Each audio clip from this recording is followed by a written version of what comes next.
Why is it that the more we mature, the less we speak? Have you ever noticed that the most peaceful people are often the most quiet? Could it be that true wisdom does not lie in saying much, but in knowing when to stay silent in a world that constantly urges us to share, to express, to show ourselves? Stoics choose a different path, silent, discreet, and calm. They understand that some things when shared bring connection, but there are also things that once spoken can hurt us, expose us to judgment, and even take away the precious peace of our inner world, especially when we enter the stage from age 50 to 75, a time when every word, every disclosure is no longer random but a choice, a responsibility. Life at this point teaches us a profound lesson. Not everything needs to be said. Keeping something private is not hiding it, is control. It is not timidity, it is preserving dignity. And most importantly, it is protecting inner peace in an era where personal information is exposed everywhere, where private secrets can become headlines with just one click. The art of being discreet becomes a survival skill today. We will explore together 8 things you should never share with anyone. Based on classical Stoic principles, these timeless guidelines are far from outdated. They are incredibly practical. They help you protect your reputation, maintain self-respect, and navigate life with strength in silence. This does not mean you have to live isolated or alone. It means you clearly know when to speak, and when silence carries more weight than any word. Before you are about to voice a personal thought, ask yourself, does this serve my peace, or am I unknowingly giving away a part of my inner strength? Join me on this journey to discover why keeping a few things to yourself not only helps you live more peacefully, but also makes you more resilient over time. And now it is time to begin.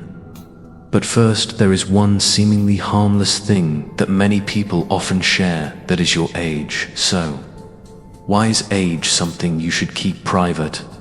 Let us continue to uncover the surprising truth behind this seemingly simple matter.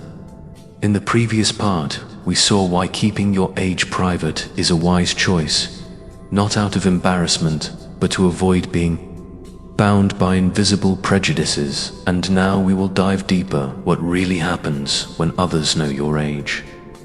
Have you noticed that just one number, your age, is enough to change how people perceive you? They may unintentionally judge you as past your prime, less flexible, or running out of time. Although these opinions are not necessarily ill-intentioned, they reflect a very real bias. Ageism, the discrimination based on age, it is often subtle, discreet, but its impact is tangible, even in societies that constantly praise the wisdom of old age. The image of youth still holds priority, overshadowing the value of lived experience. But think about it, is life truly measured by years? We often complain that time passes too quickly, yet we live as if time is infinite. The philosopher Seneca once reminded us, longevity is uncertain. Measuring life by years instead of by the depth of experience is a grave mistake. The obsession with age not only creates anxiety for yourself, but also affects others. Some may start to think you do not have much time left, or worse, they project their own fear of aging onto you. But the important thing is not the number that remains, but how you choose to live each moment. By keeping your age private, free yourself from societal expectations, from unsolicited suggestions, and from invisible limitations imposed by others. You define yourself through inner strength, passion, and concrete contributions, not through the passage of time. Instead of letting others see you through the lens of age, let them feel your presence, your wisdom, and your character. As Stoics once taught, death is inevitable, but how we live is our choice. The years that have passed matter less than the quality within you, so do not dwell on lost time. Focus on the part of life you still actively own. Keeping your age private is not about hiding it, but about preserving your power.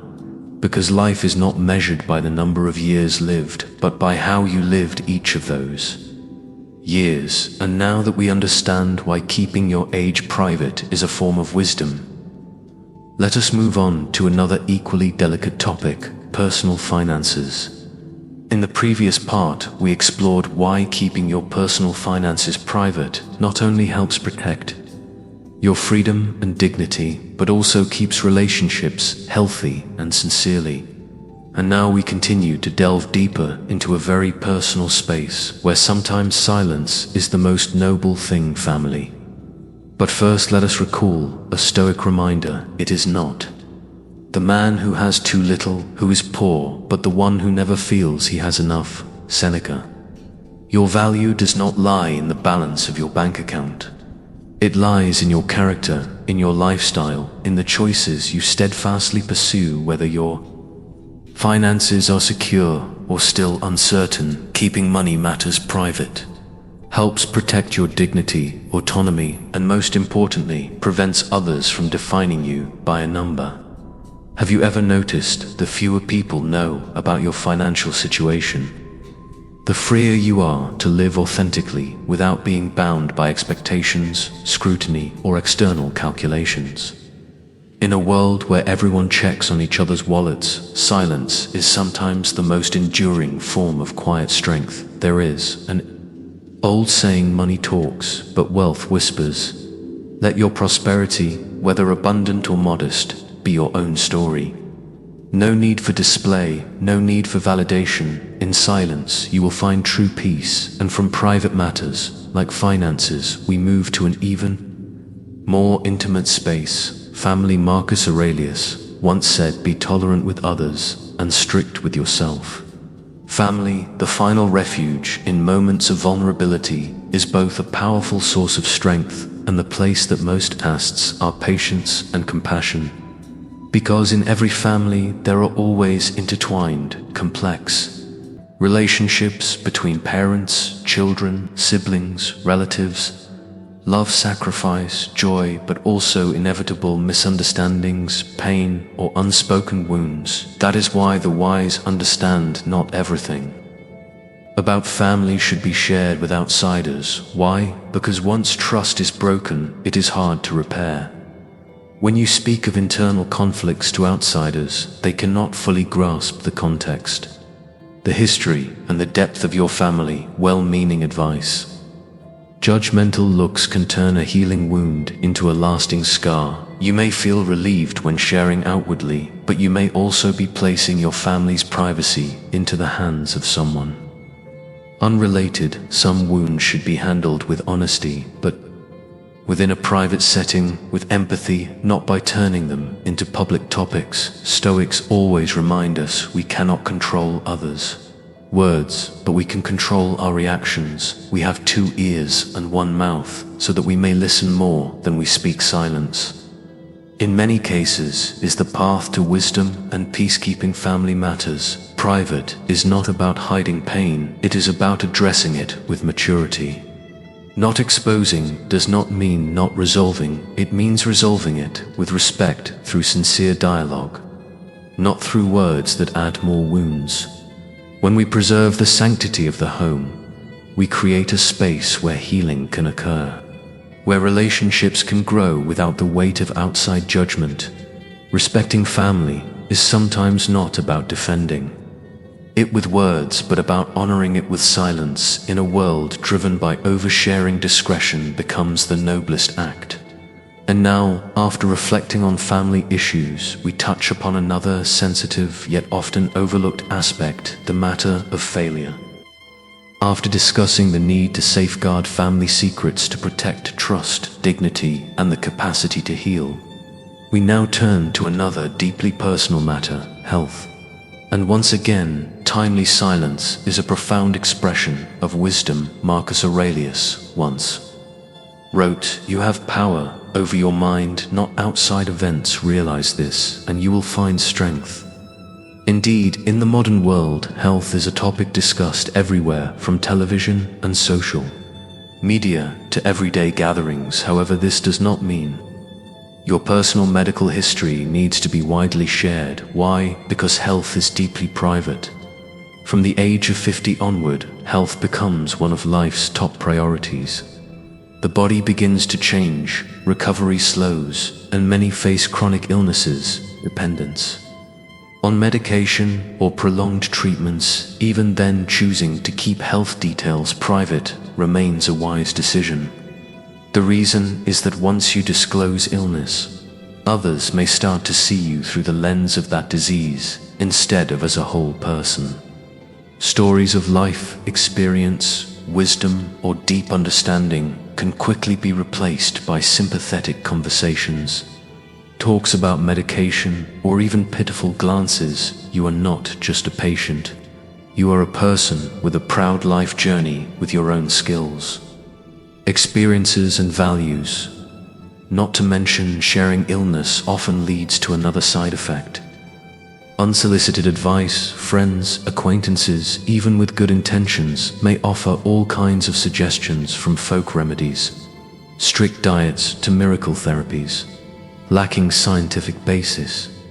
These suggestions, though well-meant, can cause confusion, pressure, and even danger. Stoic philosophy reminds us that external circumstances, including health, are not entirely within our control, but our responses to them are. And sometimes the mere act of continuing to live is already a courageous act.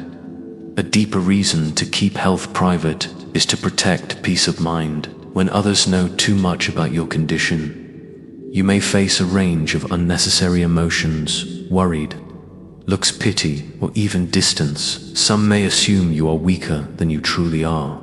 Some may think you need help even when you remain completely independent. Worse still, some may view health struggles as signs of failure or weakness, when in reality, the perseverance to confront and overcome illness is the clearest sign of inner strength. So be selective in what you share. Keep a space for yourself where you can be who you are without needing to explain, justify, or be labeled by things beyond your control. Once we understand this, we move on to explore another facet of meaningful silence: our past.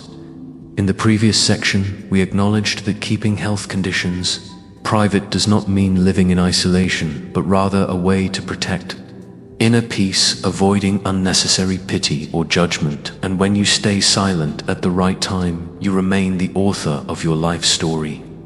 Human recovery is truly remarkable, and sometimes what nurtures that power is the choice to hold on to what is most private. You have the right to choose how you want to be seen, not as a patient, not as a burden, but as a human being, strong, whole, deep, and still living life your own way. However, this does not mean you must carry the burden alone. Seeking doctors, accepting professional advice, or confiding in trusted loved ones is essential. But when you share your health issues too widely, what you receive may not be empathy, but curious looks, unsolicited advice, and even invisible limits others unknowingly place upon you. Stoicism does not encourage complaining. It reminds us that strength lies not in voicing pain, but in carrying it forward with calm and dignity. Your health, physical, mental, and emotional, is sacred territory. Protect it with wisdom. Share selectively and only when necessary, because you are greater than any illness or treatment. And once you realize that it is time to step into an even deeper, more intimate space, an aspect both sacred and sensitive, but often improperly discussed: sex and intimacy. Marcus Aurelius once said, "The happiness of your life depends upon the quality of your thoughts," and in any intimate relationship, this is especially true. Sex, ultimately, is not merely a physical connection. It is where trust, vulnerability, and the deepest emotions are touched. Contrary to popular belief, intimacy does not decline with age. On the contrary, love and connection between two people become deeper, more fulfilling over the years. Those who have experienced life's storms understand that intimacy is not just contact, but understanding in silence, trust nurtured through time, and appreciation. Unfortunately, in modern society, especially among middle-aged and older adults, private life is often exaggerated, misunderstood, or harshly judged. Thus, caution in preserving one's emotional and romantic life is not only wise, but an act of self-protection of one's sacred values. Oversharing about private life often leads to rumors, speculation, and baseless prejudice. The sacred becomes gossip, and real emotions are forgotten. Keeping intimacy private is not about shame, but about reverence. As Seneca once said, if you enjoy present pleasures in a way that does not harm future pleasures, then you are wise. Talking too much about what should be shared between only two people can erode the very bond that holds them together. Intimacy thrives best in the space of privacy. It does not need stage lights or external validation, but the quiet understanding between two hearts. Once you understand the value of keeping profound things to yourself, it is time to move on to the final part, where silent strength touches the deepest core of the self, your goals and dreams. In the previous section, we explored a deeply personal aspect, intimacy and emotional life, and we realized that once we overshare, what is sacred easily becomes the subject of gossip. The more we keep private, the more we preserve our own value, freedom, and dignity. Similarly, when you excessively reveal private matters, whether it is about emotions, desires, or deep changes over time, you risk allowing others into a space that should be reserved only for you and those you trust most. As we mature, our desires and needs may change, but one thing never does: the necessity of dignity and discretion. Oversharing not only exhausts you, but leads to invisible surveillance, where others feel entitled to opinions, discussions, or even judgments about what should remain private. By keeping your personal life personal, you retain the right to own your story. Stoics always remind us that wisdom is nurtured in rest, and strength is found in silence. Fulfillment does not come from the gaze of others. It comes from within, where you live true to yourself, without needing anyone's validation. So let your private life be a peaceful garden, not an open stage. Protect that sacred space so that as time passes, it continues to hold deep meaning. And now, having understood the value of privacy in emotional and personal life, we move on to another profound expression of virtue that also deserves to be kept private.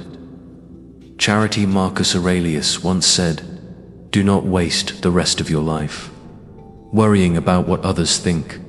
Live according to the light of your own heart." True kindness needs no spotlight. It requires no certification, no audience, because the most generous act is the nameless one. In a world where real compassion is often mistaken for performative display, silent acts of kindness are becoming rare. But Stoic philosophy reminds us that kindness itself is already the reward. The moment you start expecting recognition for your kindness is the moment you dilute its original value. Should charity be kept private because giving is for the recipient, not for the image of the giver? When acts of kindness are overly displayed, they easily become tools for seeking fame. Thus, the focus shifts from helping others to being praised as a good person. A silent donation without a name, without a story, carries far more value than a gift announced with applause. Give not to be seen, but because it is the right thing to do. Seneca warned that if you give with the expectation of return, or in hopes of gratitude, the act loses its nobility. Truly virtuous person gives without needing witnesses, without calculation, without seeking praise, because when you give in silence, you give with your whole heart, beyond personal integrity. Keeping kindness private is also a way to protect the dignity of the one receiving help. Not everyone wants to be labeled as a recipient of aid. Some people take great pride in their independence, and exposing their hardship can make them feel small, even hurt. Therefore, give discreetly so others may keep their self-respect and you may keep your humility. The true measure of charity does not lie in praise, but in the impact It leaves, and the most precious gifts are those given in silence. When kindness requires no applause, only sincerity, then it truly becomes a silent strength. And now, when you clearly see the power of giving without publicity, we will come to the final, but equally important